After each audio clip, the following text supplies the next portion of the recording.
So, let us begin. Energize. On screen. Make it so. On screen. Come. Stand by for source of separation. What is it you want, Q? What is it you want, Q? Agreed, number one. What is it, Doctor? Welcome to How Much for Just the Podcast, another episode. Another episode that we're recording out of order. Yeah. I wasn't going to mention that, but now you've just put us straight in the deep end. This is a peek behind the curtain again, folks. Not that curtain, just the fucking regular curtain. We're doing it out of order just because we figure we should do something special for the first movie we're doing, which is Voyage Home, but we can't think of what to do. Well, it's also, there's logistics and planning, like there's people we want to have involved who can't be involved. But also there's no reason to hide that we're doing this out of order. It's not like it's not like, we're breaking continuity, giving away secrets from the future or something. I'm sure, I'm sure our listener won't mind. No. Probably. Anyway, welcome to How Much for Just the Podcast. My name's Damo. I'm Mick. And this week we're doing Voyager 1159. A fun one. Not a time travel episode. It's not. It's just a nice little story that Janeway gets wrong, basically. She doesn't know her family history. I liked that. Yeah. I mean, it was a contrast to, I like the contrast against Carbon Creek, right? Yes. Because in that one, we were treated to Paul going, maybe this is just a story, maybe it's true. And it was never clear whether what we were watching was the account of an unreliable narrator. Yeah. But instead in this one, what we got is what we're seeing is showing how unreliable the narrator is. Yeah. Outright. There's just Janeway's got it wrong. Leaning into that thing where, people who track down the genealogy and is like, I had a relation on the First Fleet, or my ancestor was Princess Mary, Queen of Scots, or whatever. Fucking fucking. I'm sure there was one. Yeah, probably. Mary, Queen of Scots, was a person, but she wasn't Princess Mary when she was Queen of Scots because she was queen. You can't be a princess and a queen at the same time, or can you? I don't know. You can be a prince and a if knight. You're one of those people who holds multiple thrones simultaneously, I reckon you could. Probably. I don't know. You could be queen of something and still technically. I'm not going to get into the royals. How, I don't know, one of them still was Empress of India and Queen of England. And theoretically an Empress outranks a queen. And I can't get into the royals because there's too much to keep track of. Anyway, time travel. I can't get into the royals, but I went down a full fucking conspiracy theory rabbit hole with the fucking Princess Kate missing thing. It's fucking, why did you read any of it? Not really. I was aware that it was going on, but I just could not bring myself to care. No, look, I actively don't care about the royal. If they all died, I'd be happy. I don't care about them at all. But if the whole thing was so weird that I just went, what the fuck is going on here? Yeah, fair. I mean, the most I know about the royals comes from watching The Crown. Yep. Well, I don't watch The Crown. So. Well, I only watched the first few seasons. I watched the first few seasons because when I was just looking at the casting and I hoped I was going to get to see Doctor Who say something racist. I mean, well. But they just changed the characters. Just not true to life anymore. I haven't bothered with the later seasons. It's just, but, No, my understanding is the most recent season, the Ghost of Diana, appeared to Queen Elizabeth to tell her she's doing a good job. Yeah, that was my reaction. I read that. I don't even know if that's true, but it's enough for me to say, okay, yeah, no. This show's jumped the shark. Yeah. Anyway. I've been watching The Windsors, which was the British sort of comedy, the short comedy series where they did the story of the Windsors as if it were a soap opera. Which is hilarious. And I mainly watched Ellie White, who I'm becoming a massive fan of, especially in Dick Turpin at the moment. Right. Yeah, the increasingly made up adventures of Dick Turpin. No, I haven't watched. Yeah. So yes, unreliable family histories is a thing that happens in the modern day, and it's fun to see that where the 400 years in the future, Janeway thinks, she was an astronaut and was early space explorer.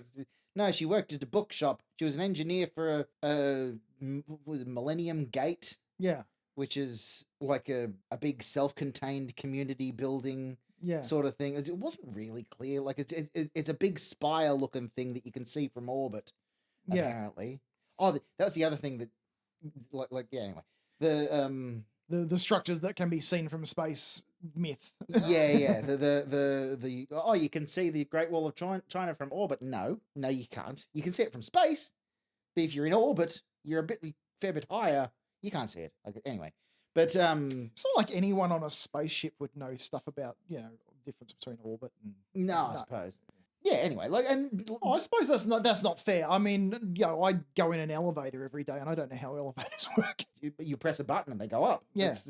What do you need to know? Yeah. Button make go up. Yeah. That's there's a Quasimodo. Oh, and you've got to make sure there's a hunchback fucking pulling. You've got to make sure you push the door close button though, or you delay everyone unnecessarily. Oh, absolutely. I think didn't they do like a study where the vast majority of closed buttons are disconnected? I believe this is the case. I read something. I don't care whether they do anything or not. I just hate that guy. Yeah, they're just meh. The guy who comes in and appoints himself captain of the USS Elevator. This is the same problem you have with like standing at traffic lights in the city and someone pressing the button in the city.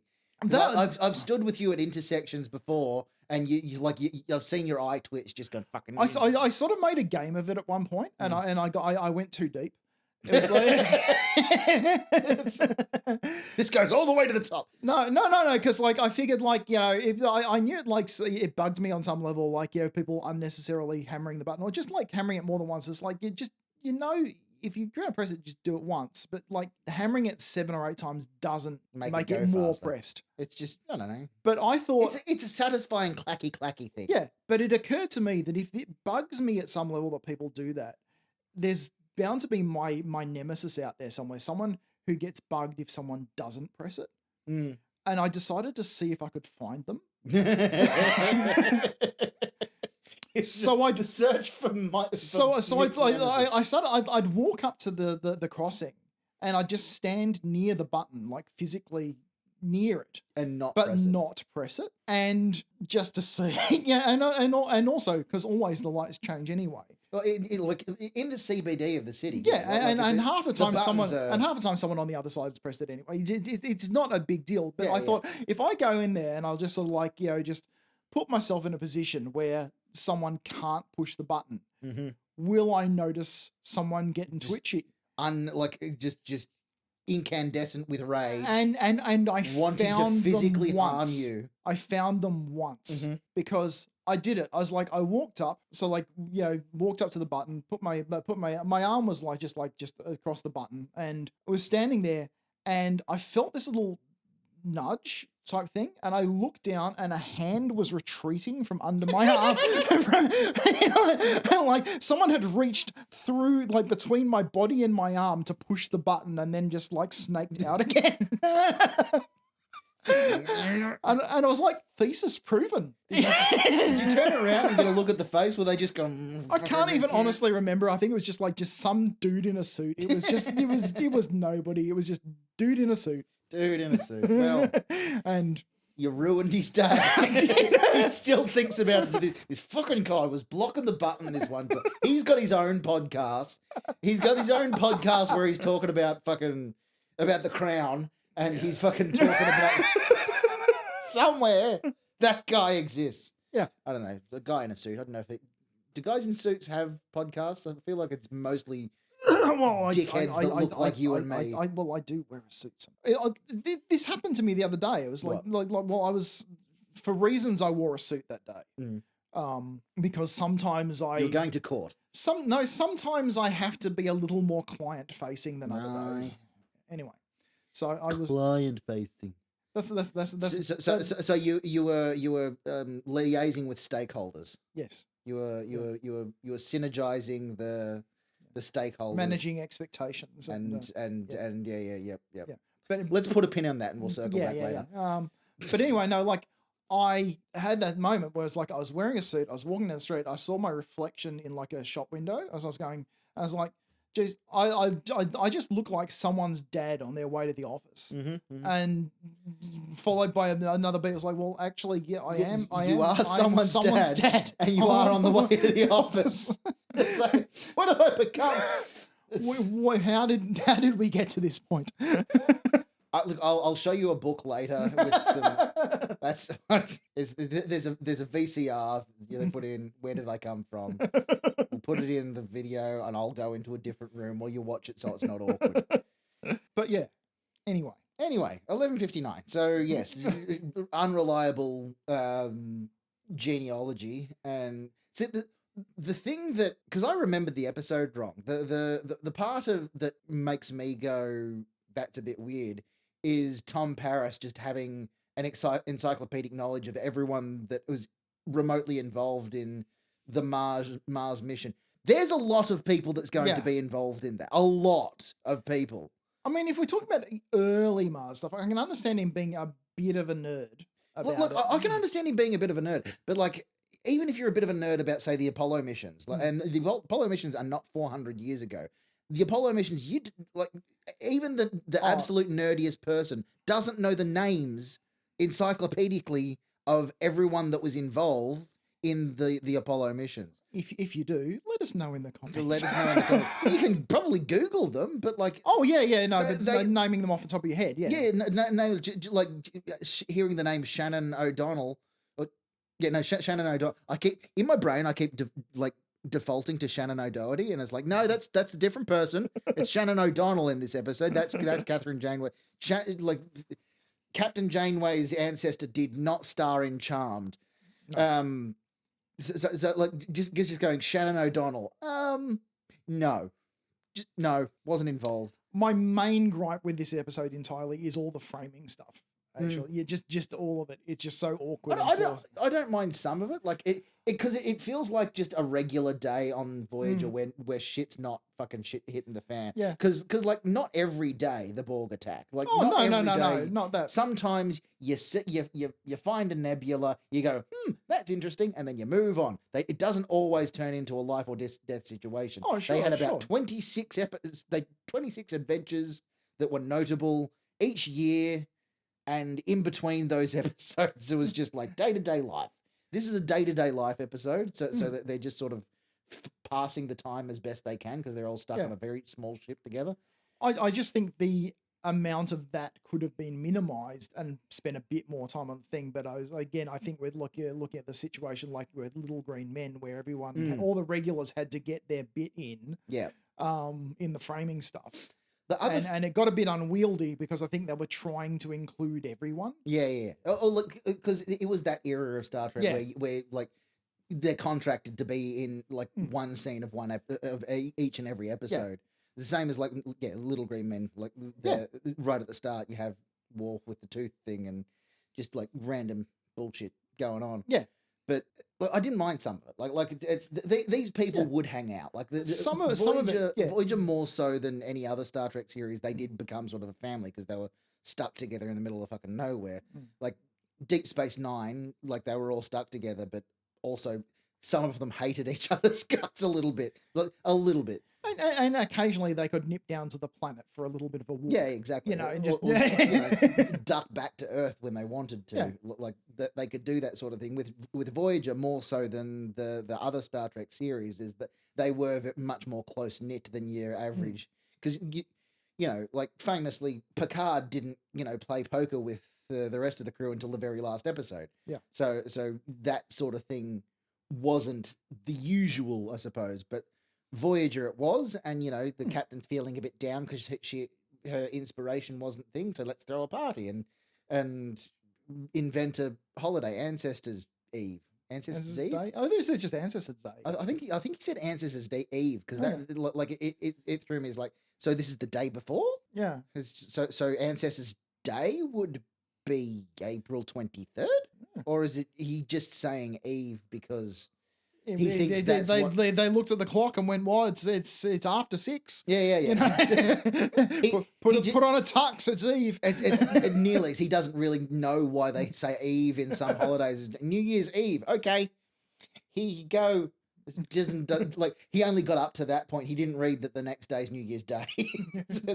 He just put a bookmark in it and said, I think that's what grated at me is like, the whole thing hinging on Neelix's fetishization of Earth culture. It was like, it was just the whole thing felt forced. And yeah, it literally was. I mean, it was Sure. a forced setup, but it was a forced setup. And like, I just the fact that it's taken till season 5 to decide to do some research on the planet that all these people that he fucking sees every day are from. Just go but like it feels like a bit of a trope, like a tired trope of like, just explaining things to the alien who's really interested in Earth. What was like, show me more of the Earth thing called kissing. Yeah, as opposed to the like the character that's obsessed with old timey stuff. Yeah, that just happens to be the 20th century. Yes, like he's obsessed with the 20th century, but has everything memorized of the ancient, like the ancient wonders of the wonders of the seven wonders. The 7 wonders of the ancient world, whatever you were talking about. Obsessed with, 20th century Earth culture, but only the bits of it that are already in public domain by the late 90s. Yeah.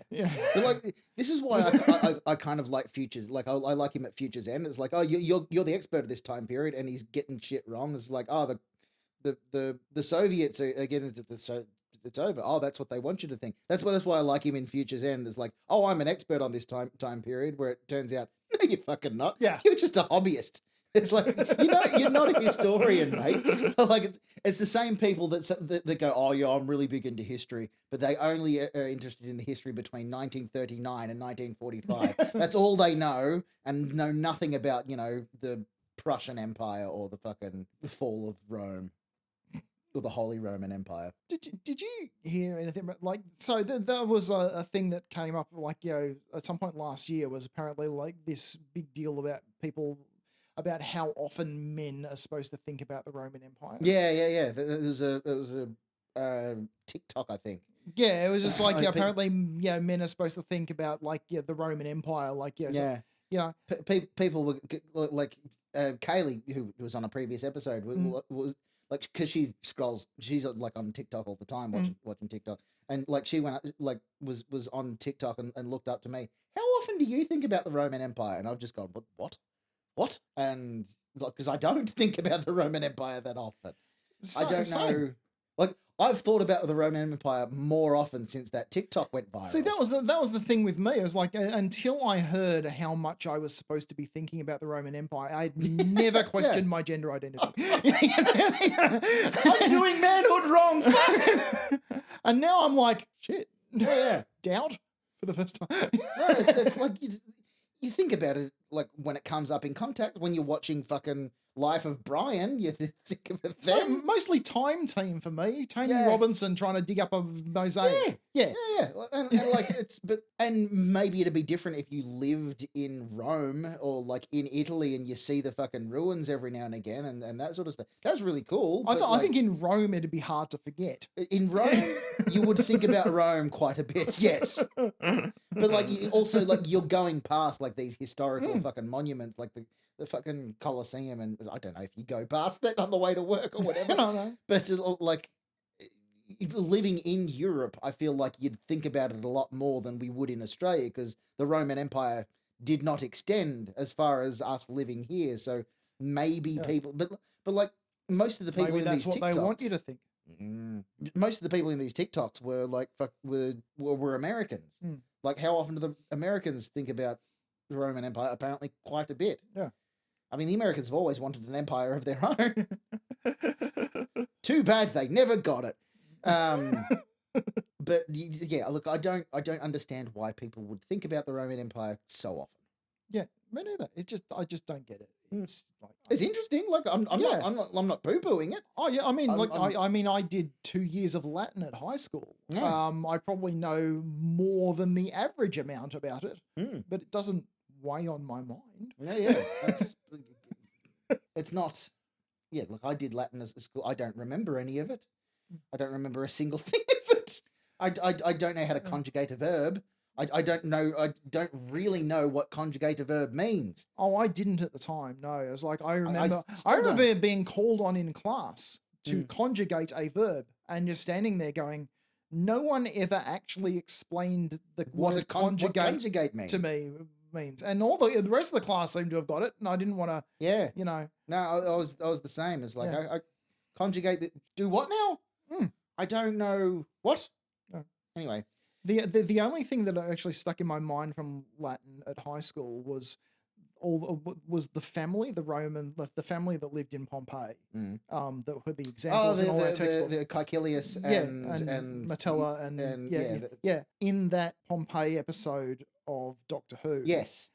Those they used all those names. Yeah, those were the family from the Latin textbooks. Yes. I stood up in the middle of the house and go, it's the thing. It's the guy. And no one, there was no one I could explain it to. Yeah. It's one of those, it's an in-joke. I don't know. Because here you kind of only tend to learn Latin if you go to a private school, I think. I don't know, because I growing up in Hopeton, the language they taught was German. So I don't know, maybe Latin's more common in Britain? Well, I don't know. Well, I did. I was in a gifted children's program, so so they. That explains a lot. Oh yeah, I'm so gifted. I got into a gifted children's program and got kicked out of a gifted children's. I'm too gifted for you all. Fuck you. I'm out. But yes, the Roman Empire. Why didn't Star? Oh no, I know why Star Trek never went back to the Roman times, because they would have had to explain away the language barrier. That's probably why they didn't do it there. That's why they only ever went back to English-speaking countries and time periods. But yeah, it must have been a thing, surely. No, they went to that planet where everyone was wearing togas.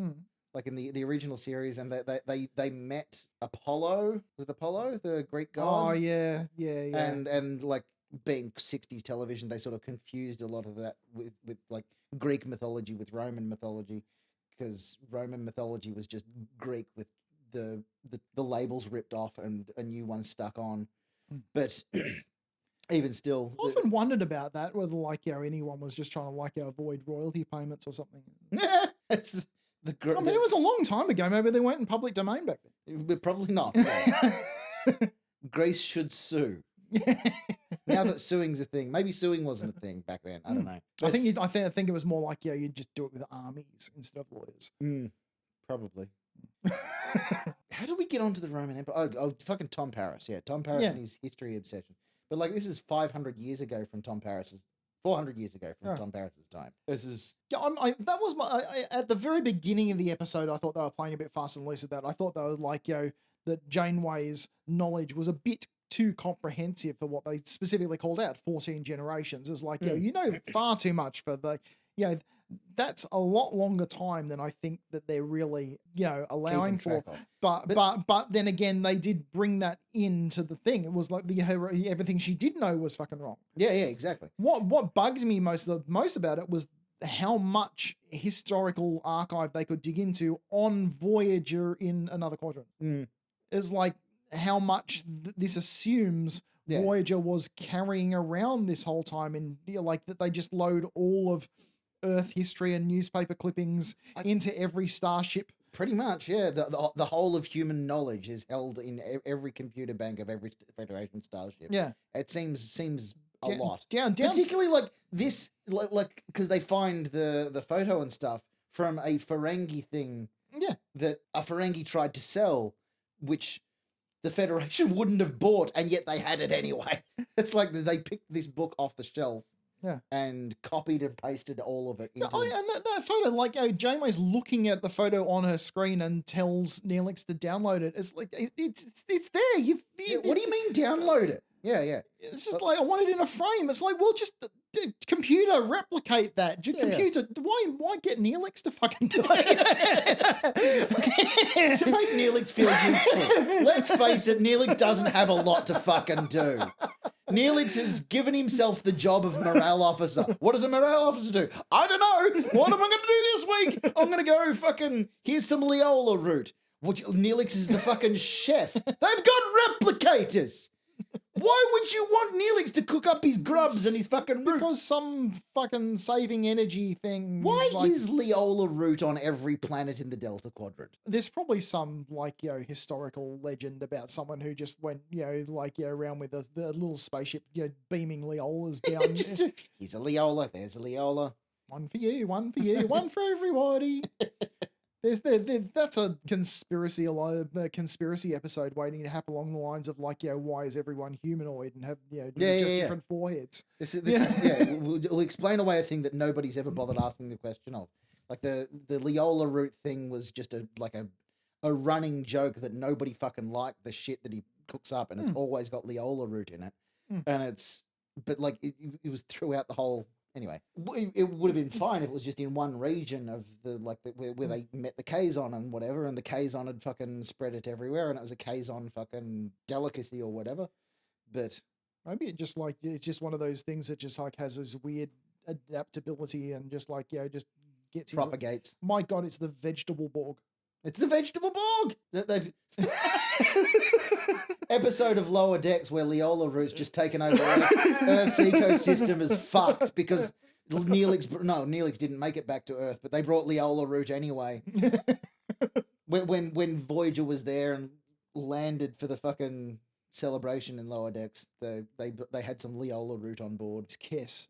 Kess doing the super god powers. Oh yeah, of course. She's just putting Leola everywhere just to annoy the fuck out of Neelix.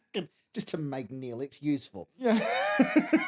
Imagine every now and again when because they go down to the planet to forage for this, that, or the other for supplies and whatever, and the rest of the crew have found some Leola root and they're just kicking dirt over it before Neelix fucking sees. just don't look over here. There's no fucking What's that over there, Neelix? Go fucking... Anyway. But yes, Neelix is useless. Absolutely fucking useless. So they had to give him something to do. So make him print a thing.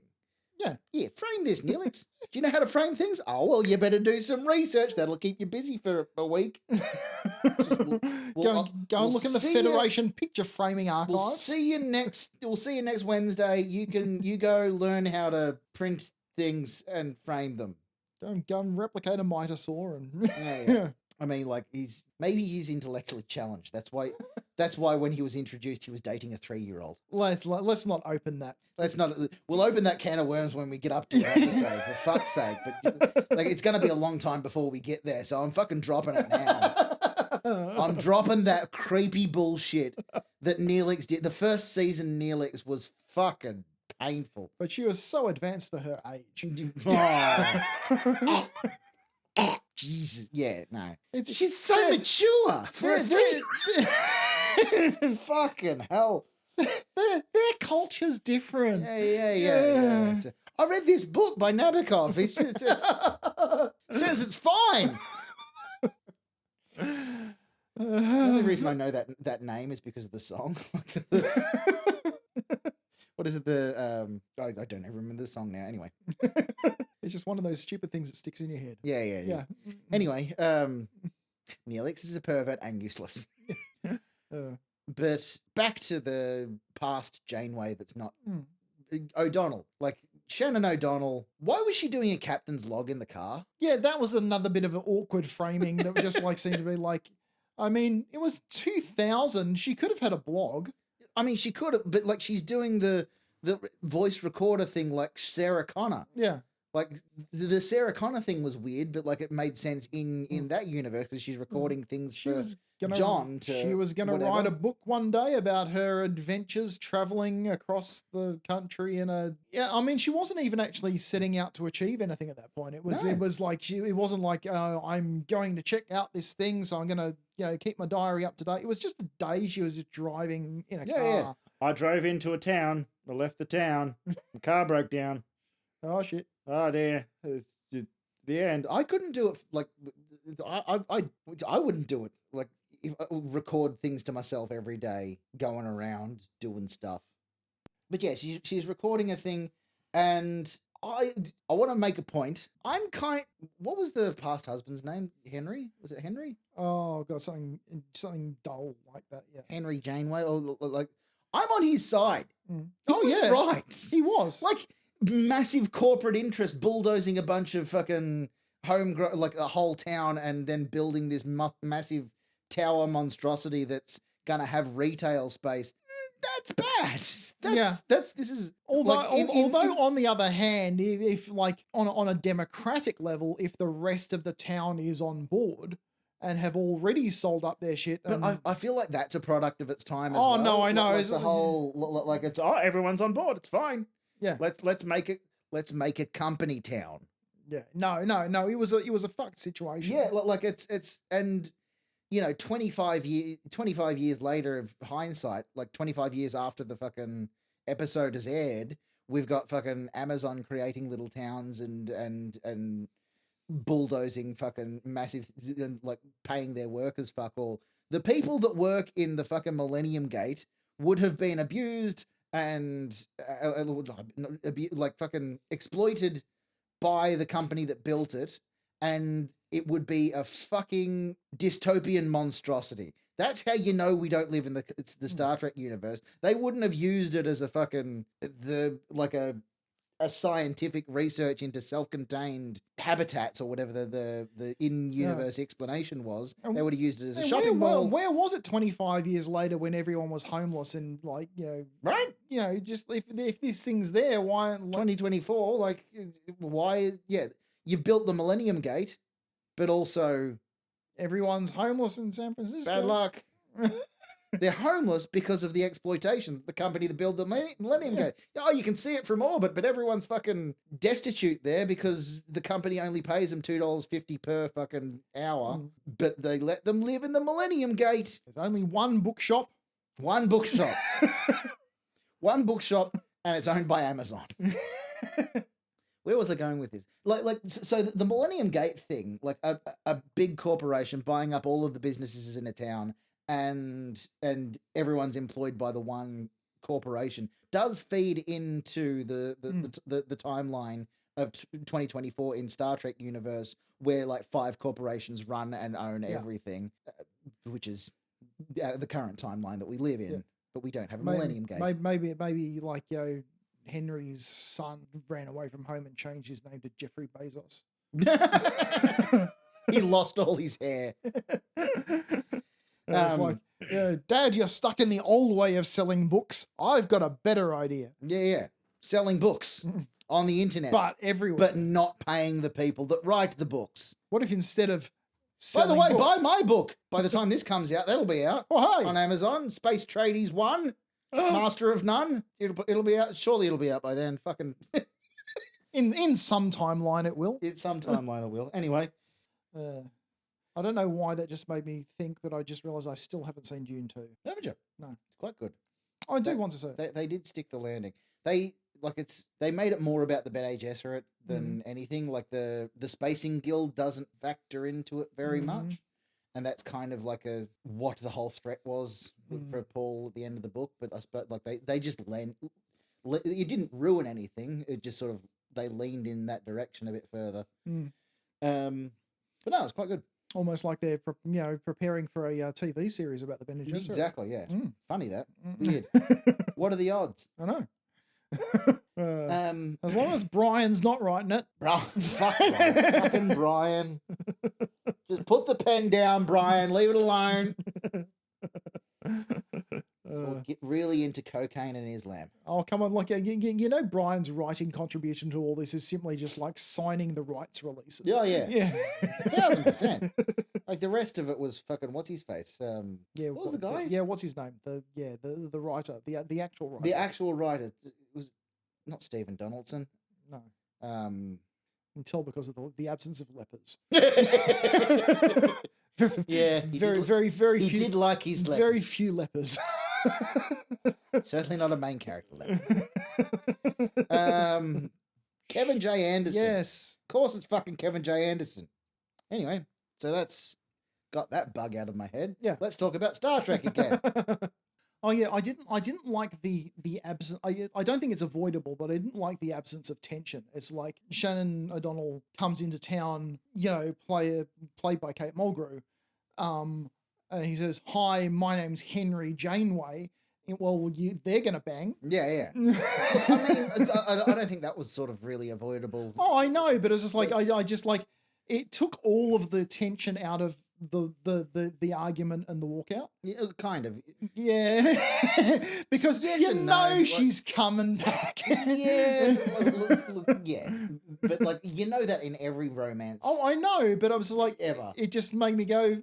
It just felt a bit useless. I don't know, and My- also, I'm not sure if this was just an editing error or just like intentional, but like when she does like her first pitch to him is like, what if you just sold out and we moved to the Millennium Gate just as a random idea, and he goes no, and she walks out. The shot of her walking out of the shop has the overlay for the live news coverage. It's like they had an argument. She storms out of the shop, and it's live on channel whatever news. This just in. It's like Shannon O'Donnell has left her boyfriend. Like to get that shot, they must have had a camera live pointed at a closed door for like 10 minutes, waiting and hoping that someone was going to go in or out. My thing is like they didn't really have like the course of the episode. It feels like it only happens over about the course of 5 days, or like not very long. Like she gets employed by him for a bit to help do the computer things, and like even if you expound it out and say, oh, she was there for a month or 2 months or whatever. They didn't have a lot of a relationship for her to just go, I'm settling down forever now. I'm giving up on whatever and I'm living here. Like, fair enough, she's got the job for the like the engineering of the Millennium Gate, but also it seems like a big decision for two people who don't appear to have kissed. No. Like there's no smooching in the episode. There's no it's all sort of implied romance kind of thing. I mean, honestly, there was more resistance to her leaving from the Sun, so maybe it wasn't Henry that was the father of the dynasty. Oh, gone full fucking. I mean, Shannon walks in with that full-on MILF energy, Kate Mulgrew walks in a room, people take notice. That's turned the whole episode on its head for me. Hadn't even considered. Yeah. Sleeping in the Sun's bed. He was the one that was like, really cut up about her going. Yeah, he's gone full Saltburn. This has gone full Saltburn. That's canon now. All right. We've added worse things to canon. Fuck it. That's in. Speaking of underage fucking grooming. What a segue. Maybe that's why Captain Janeway was okay with Neelix's bullshit. Oh, I just like my great grandma. What else to say about the? I don't know. We've already ruined it completely, I suppose. Yeah. We've succeeded in our mission of fucking things up. Yeah. Did they do anything else? Yeah, they didn't even do much else on the ship itself, did they? It was just like they just decreed Ancestors Day, where everyone incepted a new holiday, recited a bit of exposition or backstory, and Well, Harry's grandpa or Harry's great grandpa, whatever it was, who was the captain of the ship that went to nothing. Yeah, like he's a colony ship. We're gonna freeze a lot of people.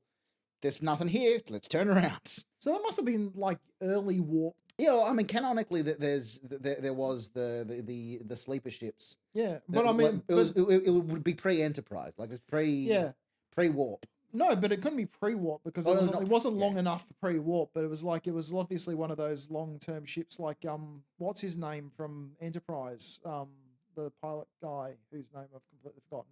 He came from a family ship that was like one of the old slow ones. And Travis. They came from like a family of space truckers. Yeah, that's right. Who'd spend like years on a run, and then the Enterprise just going, phew! Yeah. It's like, well, you're doing us out of a job. And it's like, yeah, put down your buggy whip, Grandpa. There's a plot like that in Starfield, in like the computer game Starfield.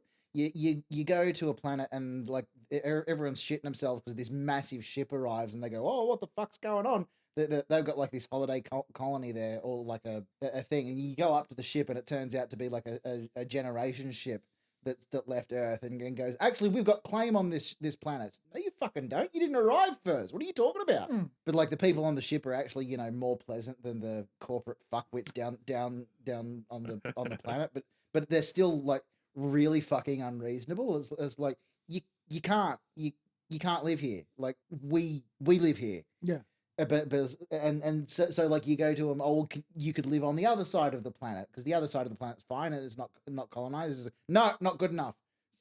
Half a planet's not good enough for you. You're a ship of like fucking 30 people and it's not good enough. Fuck off. Yeah. Anyway, that's spoilers for Starfield. Yeah, that's a rabbit hole I can't. I just don't dare go down right now. What, open world RPGs or like most games in general, I just can't I can't get sucked into that right now. It happens to me all the time. I got other shit to do. I don't. You've got a house to renovate, but I don't have that. Or maybe if you didn't spend all your time playing bloody computer games, you could get your act together and. Probably not. No. I just find something else to fill in my time. I'll get something else equally useless. I would like to play a computer game again. Oh, there was a trailer for an alpha of something going on that looks along those lines, Starship Simulator or something. There's an alpha of something coming out, and I was like, I just tweaked it because like the thumbnail aesthetics made it looked very next gen-y kind of color palette, and I was like, oh, hang on, this kind of. Maybe. Well, Bridge Crew does have like a DLC like of the Enterprise because the most of it's based on like a very Kelvin looking original series era, 23rd century era starship, but like there's DLC that has you on the like a Galaxy class bridge more akin to next gen. It's quite a cool game, and like I don't have enough people to play it with because nobody has a fucking VR headset. But it's not just VR now. They did mod it to anyway. But VR is just like the biggest like broken promise. It feels like it's just like just the only decent stuff is like it requires a small mortgage. Well, kind of. Like I spent a lot on like I bought a HTC Vive. This is like several years ago. Yeah, and it was a lot at the time. But like I was on good money. But also like I walked out of. I bought it from Officeworks, and I was walking out of Officeworks, going, "Oh, that's a fucking lot of money. What the fuck have I done? I've done a stupid fucking thing. Oh God, what the fuck's wrong with me?" Anyway, I haven't regretted it. I spent a lot of hours in it, but particularly like. During the lockdowns of Melbourne, I could kind of go outside and whatever, and like they had there's one game that you download that you can watch movies on a cinema screen sitting in a cinema, and like I do that, and I spent countless hours in Fallout 4 VR, just dicking around the wasteland. So basically, if you were on a generation colony ship, you'd be fine. Oh, I'd be fine. Yeah. I'd be fine by myself on a generation. I was going to say you could be the one. You're like with the frozen crew out the back. With your arm out the window, out the space window, just cruising around. Yeah. I'm not going to fucking Chris Pratt and unfreeze fucking Jennifer Lawrence. So like, I'm not going to fuck up someone else's life. I'll just dick around with my VR machine. Yeah. Fine. Yeah. The closest I went to diving into the VR hole was like when Elite Dangerous was just out, because that was so my jam, and I did get into that for a bit. But and I really, really wanted to go into VR for that, but I just couldn't justify it at the time. We would have found your corpse. Yeah, pretty much. Yeah. Still attached to the VR machine. Yeah. Smile on your face. Yeah. Haven't eaten in weeks. Yeah. Yeah. No, I would have died in there. Yeah. Yeah. Absolutely. It's almost like you got some sort of brain thing going on. I know. It's weird, right? Yeah. I did set it up for like, just like with a little bit of low budget, webcam head tracking stuff at one point. So you could actually just like at least get a little bit of panning, and the thing. But I had my flight stick and Last time I tried to get back into it, I couldn't remember how to do a thing, and I ended up watching a tutorial video that I made. This guy's voice sounds familiar. Oh no, it wasn't like it wasn't like I accidentally stumbled across it. I went looking back. I was like, just like, why can't I remember how to do this? Oh yeah, I know, I know, I did know this, right? It wasn't a Elias Tufexis is like an actor. He's been in Expanse. He's in the next season of Discovery. Anyway, he was on Twitter and like there was some video game that someone shared and it's like, oh, this sounds a lot like Elias Tufexis. Or it's someone doing a very good like impression of him, and he's like he's responded as like, not gonna lie, I have no memory of this, but it sounds a lot like Make, so it probably was. You like voice acting, you're in thousands of things every day, and like he says in the tweet, like I do most of my recording from home, and it's like, yeah, you probably would remember. I don't remember what I did 2 weeks ago at work, so why would you? Yeah, but also that's it. Yeah, they just send you a list of words to say. Yeah. He seems like a really cool guy, by the way, Elias. So, yeah. It's if you're ever in Australia, come on the podcast, Elias. Anyway, he was. Or if anyone out there is able to do a good impersonation, let us know.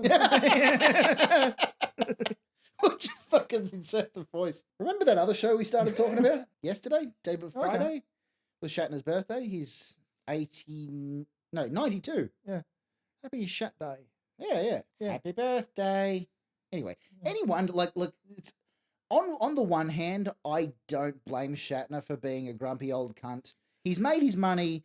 He doesn't need to do anything that he doesn't want to do anymore, and his opinions are stuck fucking 40 years ago. Oh yeah, I don't blame him for, but like that said, reportedly he's always been an arrogant fuck. But also, he's always been consistent. Though he's been consistent. I don't think he's like been one of those people who's like pivoted for the money. Yeah, he's just always been there. He's pivoted a bit for the money. He was big into NFTs and fucking cryptocurrency for a while. Well, no, I don't think it was a pivot for him. I think it was like someone said, "Hey, Bill, would you like some money for saying these things?" And he said, "That has been my career so far. Yes, please." In fairness, don't blame him. Give me money and I'll say stuff. I would say things for money anytime. Yeah. I do have a limit. So, it sounds very like I'm going to get a fucking call from Sky News. Do you want to come on and talk about the fucking white genocide or whatever? No. I've got a limit. Yeah. No, I like to imagine I also do. But again, it depends. We've all got our number. Well, yeah, that's what I was gonna say. It's like, exactly what figure are we talking about? Yeah. It's just like, what figure and what do you want me to say? Yeah. There will be a calculus there. Yeah. Well, like, I am prepared to negotiate on most points. I'm not gonna be a full fucking right-wing talking head that's clearly saying things that he doesn't believe. Yes. But I will say some things that I don't believe.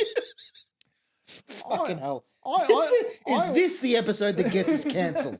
One day we'll get there. One day we'll get the episode that gets us cancelled. It may be today. Yeah, I would happily take just a moderate amount of money to endorse underwear of any kind. Oh, yeah. Underwear's easy. Yeah, well, I mean, that's the thing. Even if it's crap, I don't care if it matches the description of being what it is. Fine. See, I'll tell you it's great. Traditionally, like traditional underwear ads do not have my physique. The models of underwear ads are somewhat thinner. But like, I've started wearing the fucking step one, like the ads. You see ads every now and again with the big Kiwi bloke. I haven't seen this. Oh, fucking get them up. Look. Okay. So like, I have not had an antenna connected to a television. These are internet ads. Since but I'm saying ever since like 2002, 2003, I was like disconnected the antenna. I became strongly allergic to advertising after it had not been in my life for about 7 or 8 years. Well, yeah, it became absolutely repellent. And now at the point where like I just have like the most elaborate ad blocking shit going on. Totally. So I haven't seen any of the culturally known ads. Well, I don't know. I don't even know if this is a culturally known ad, but it came up on my YouTube because I don't have ad blockers. I don't give a fuck. It's just like they annoy me, but like I'll just skip the ad or whatever. But this bloke, like it's like big Kiwi bloke. My legs are like tree trunks, and when tree trunks rub together, they chafe. And so like these step one things, like was advertising them. So I bought some once, and I will never go back. Like this is something that I will believe in. I'll advertise for them because they're fucking great. Step one, get amongst them. Yeah. Anyone know anyone in the market? Just reach out. Yeah, absolutely. I'm wearing them now. Reach. I'm not going to show you. Reach out into Damo's undies. Well, somebody's gotta. It's been a while. No. But yes, step one, Google it. Like it's they've got like a bit of the lycra on the inner bits, so that they don't build up a heat or a fucking fluff or like wear a hole in, which is what every pair that I've ever owned do. On that front, I've become an adherent of a hard yakka. Hard yakka have done well. I did have the hard yakka, and then the tradies. The tradies have sort of similar ones, but yeah, I just sort of churned through them. Like I'd be buying a packet every 6 months or something stupid. And then, like, maybe that's why I got the fucking advertising for step one, is because of the algorithm. The algorithm knew what I wanted. Yeah. Well, thank you, algorithm. So Star Trek keeps happening. It keeps happening. Do you need towels for a sonic shower? I was wondering. I'm going to put like in the next or one of the next Space Tradies books. I'm going to put like when the piping of a sonic shower breaks, it screams.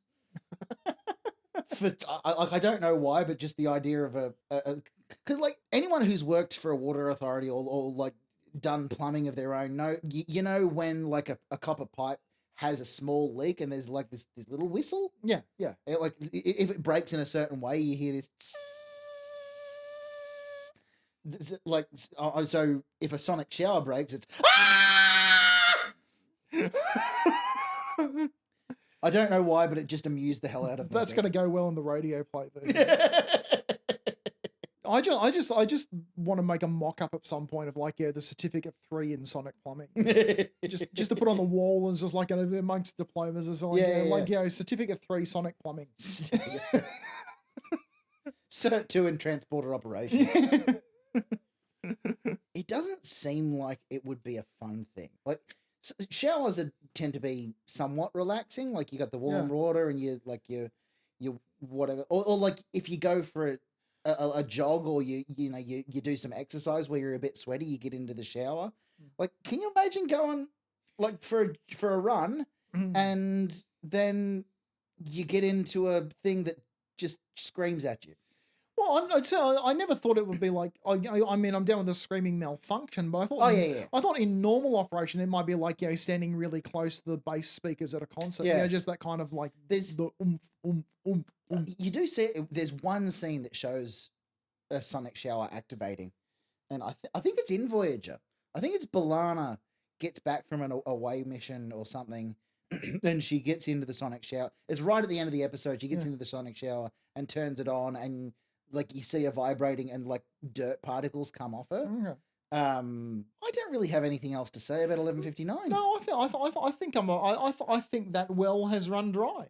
Yeah, like we've covered our bases. We keep going off on tangents because we've run out of. But I mean, that's what we do. I mean, isn't that the point? It is what we do. We do it often. But yeah, I mean, I liked it. Yeah, no, it was a good episode. Like it's an episode that could probably fit in any season. It's just a bit of a filler and a bit of a it's a budget saving episode. They didn't have a lot of set pieces or special effects or that sort of shit. I wonder if it was like it's probably stretching it a bit. I just wondering if it was like a leftover next gen script or something, because it just.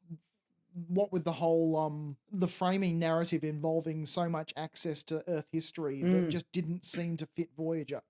Yeah, possibly. It could have been just like an idea that look, I don't know. I didn't look at the writing credits of the episode, so Yeah, neither did I. Really know. I mean, if we were like serious Star Trek commentators, we probably we'd probably be a little bit more. We are very much upfront. It's like this week we're watching 11:59, which was written and directed by. Yeah, but now we just like story by Brandon Braga and Joe Manosky. Teleplay by Joe Manosky, directed by David Livingston. There you go. We're professional now. Yeah. But I mean, those are names that have been in the franchise for they've been around for a long time. The idea could have predated Voyager. Like Brannon has been in Star Trek since fucking 1991. Yeah, but again, the whole thing it being framed very specifically as a millennium thing. But but also like see, this is that era of television where everything had to do with the millennium. Like you had the fucking that show from the X-Files guy called Millennium. Yeah, I remember being very annoyed at like this is around the area where I was collecting Star Trek books, and there was a series of Star Trek books called Millennium, and it was like the blurb of the book says as a new millennium approaches, and the millennium that they're talking about is 2400, which is not a millennium. That's just a new fucking century, and it fucking shit me up the wall. I was 13 at the time, and it pissed me off so much. It's not a millennium because the millennium would be year 3000, which fucking Discovery hasn't gotten to yet. Anyway, it bothered me, and there was about 4 books in the series. I never read them because they annoyed me so much. You should have like got bothered with the rest of us about like the whole 2002. Like they even addressed it in like 11:59, the whole millennium 2001. What we decided at the time is like our personal canon was the if you misspelled millennium with one N short, it was the millennium. That was the millennium? one. The millennium was 2000. The millennium with 2 N's was 2001. So you got 2 of them. Yeah. Sure. Why not? It makes as much sense as everything. But, like but the Y2K bug didn't happen. Yeah, because we fixed it. No, they said it in the episode. It was all made up. Oh, it wasn't quite that. It was just like it was like her. The mention was just that it was a non-event, which was true. It was a non-event because of a lot. It wasn't dismissive of the whole thing as just made up, which a lot of people have done it. It's like, no. Funny thing is, if you know there's a problem happening and there's a concerted effort to exert change and do the job, then you can actually fix things. You don't have to wait for everything to fall apart. It's like if you know a problem's coming, we can work together and solve it. But if that was true, we would have fixed climate change. I honestly think if we hadn't done such a good job on Y2K, we might be addressing climate change. That's a good theory. I can see that. Yeah, like if but there was a lot of call out. Shit's going to get real. We need to do something pre Y2K, and we did it and went, oh great, everything worked. It was great, and no one saw any effect. Going, well, what did we do all that work for? Why would it'll be the same with climate change? Yeah.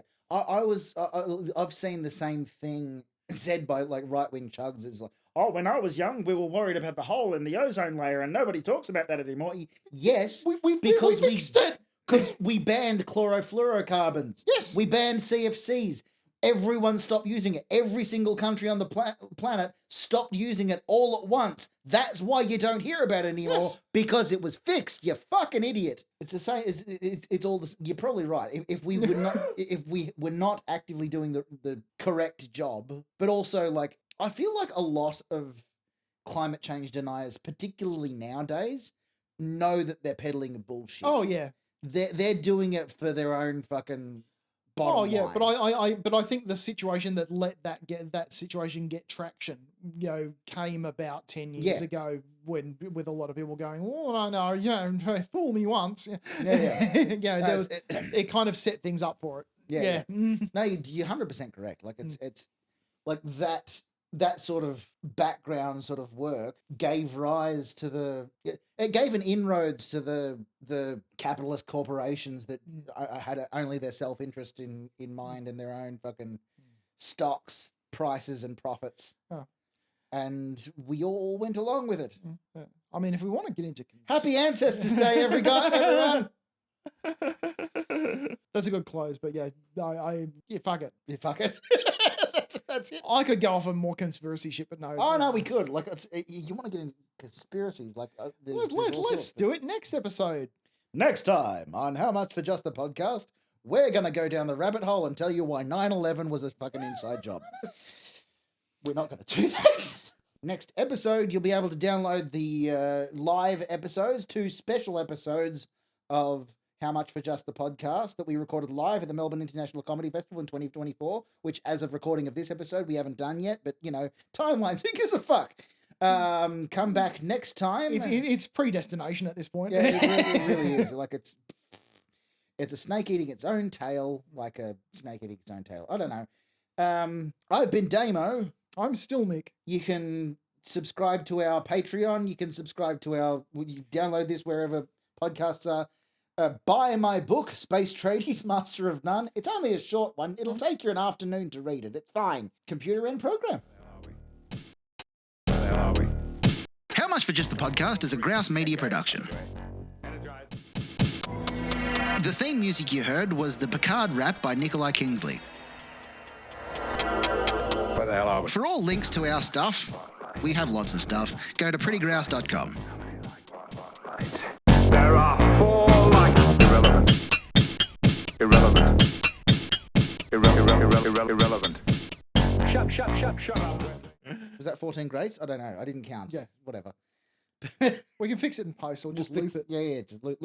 Great. Anyway. Get a beat behind it. No. Great.